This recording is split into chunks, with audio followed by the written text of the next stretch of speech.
Ini sehat banget nih, dan ayamnya udah empuk banget. Hasil masakan hari ini, masak ayam tanpa air, tapi airnya banyak.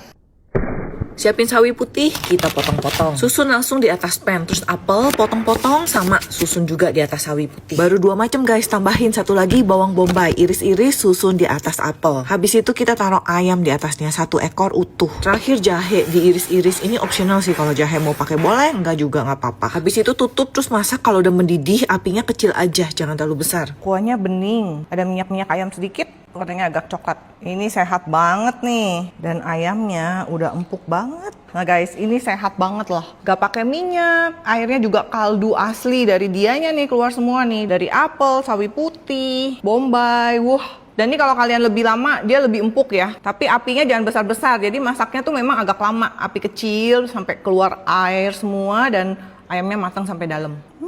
Dagingnya juga. Ya ayamnya sebetulnya biasa aja sih. Kaldunya tuh di kuahnya itu. Tapi ayamnya ini lembut nih jadinya nih. Lembut tapi nggak banyak gitu. Supnya, kita cobain supnya. Oh manis. Berarti ini apelnya manis ya tadi ya. Ini aku cuman kasih garam aja dikit. Jadi ada manis dan ada gurihnya. Cobain yuk.